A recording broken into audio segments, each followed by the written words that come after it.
at this sea of blue global colors. These are all local people who live here in the state, have worked for Global for decades. We are a family business. We are a large family business. We have been here for 4 generations. And the support that we're getting is because we support these people here ourselves every day as we support the state. So I want to thank everybody for coming out and making sure that they're here.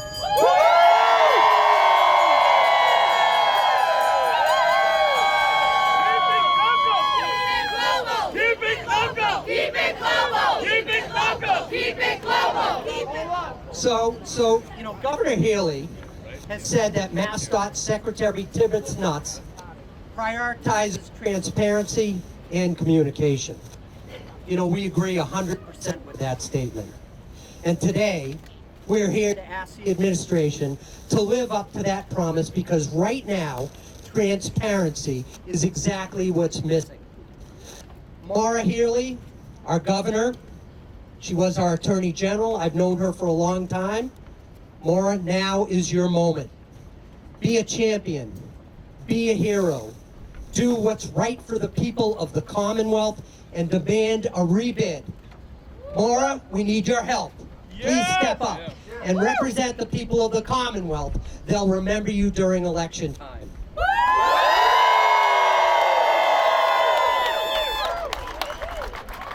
So this morning, we delivered a formal petition signed by more than 2,000 people to the State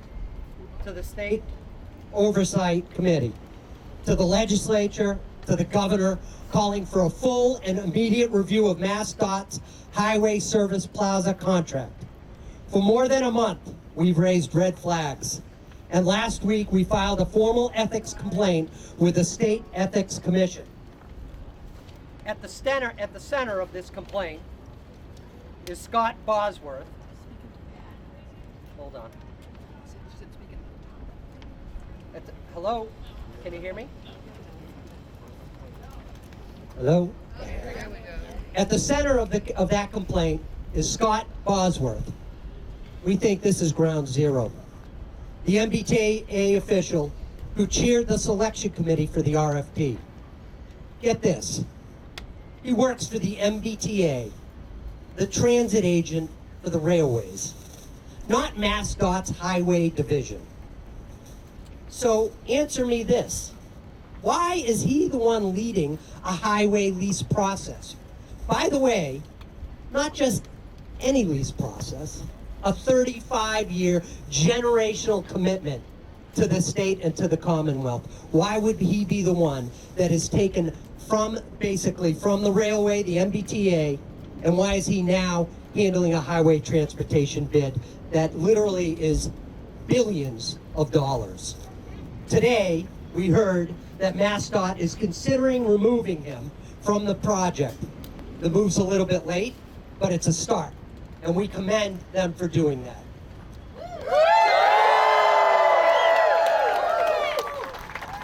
So more importantly, why was Scott discussing job opportunities with Blackstone, the majority owner of Applegreen, the very company that was awarded the 35-year lease, in the same time frame that Applegreen claimed in their own testimony to be working on the project?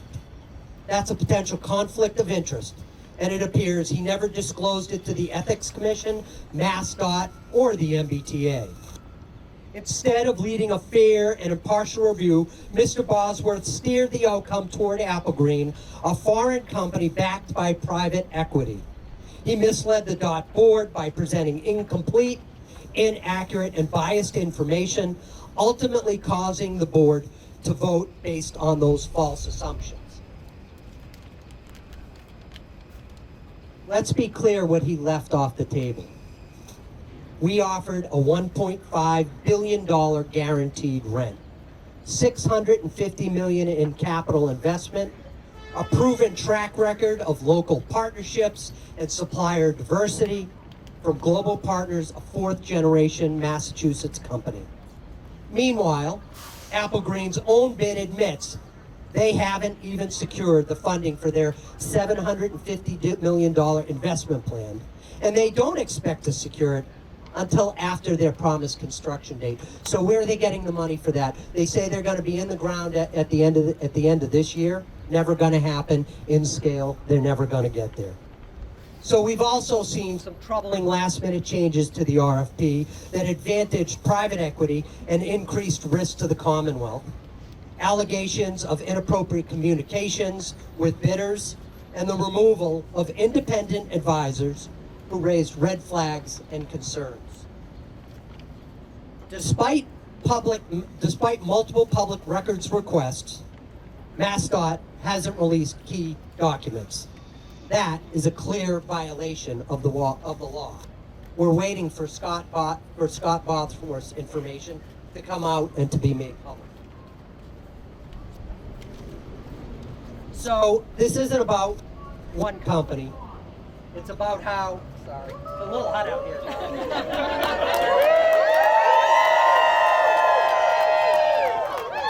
So this isn't about one company. It's about how a $1 billion decision gets made behind closed doors with no accountability. Literally, guys, we offered $1 billion more in revenue to the state. $1 billion. I don't know. Seems like a ton of money to me.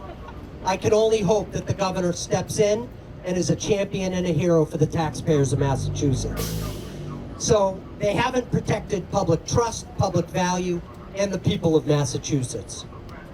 We're calling on the oversight committee to launch a full and independent investigation. No delays.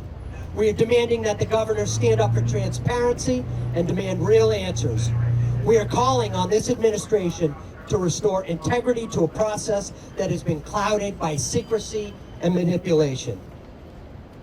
You know, there's a saying, truth dies in darkness. So what we're doing is we're shining a light directly on MassDOT. The public deserves the truth, and we will not stop. We're going to keep going until it's brought out into the open. Thank you all. And most importantly, you know, one of the important pieces of this was diversity, and we partnered with Jenny Fagel from Commonwealth Kitchens.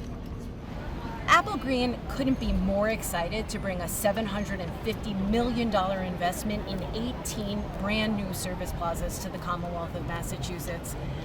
As a result of our comprehensive, proven proposal based on experience in more than 9 other states and locations around the world, we are going to bring world-class new facilities, sparkling new bathrooms, great amenities, and amazing food and beverage brands to the people of Massachusetts. But so the argument is they want local, right? How do you? Yeah. So Applegreen is going to employ 1,500 Massachusetts residents, all committed to the amazing customer service standards that we have around the world. We also are exploring a number of vendor partnerships. We just announced this week a partnership with Chicopee, Mass-based Rachel's Kitchen, which is going to provide the sandwiches for the convenience stores, not just at our 11 Massachusetts locations, but that at more than 100 service plaza locations across the country that we operate. Because our bid has the most comprehensive process for reconstructing the service plaza sites, we're going to have more than 750 Massachusetts-based construction jobs over the next 3 years. We are confident that we are the provider that brings the most comprehensive package of benefits to Massachusetts and its residents. Will we see more restaurants, more? Yeah, we're super excited. We're going to have a number of new restaurant brands, a diversity of choices for the traveling public. We're going to have great new play spaces for kids, new amenities for the truckers doing the long haul drives, awesome Wi-Fi. We're going to make it a much more pleasant and convenient experience to stop at one of our travel plazas. We've done this in locations across the U.S. We recently completed all 27 New York Thruway plazas, complete reconstruction of all of them, and the reviews have been outstanding.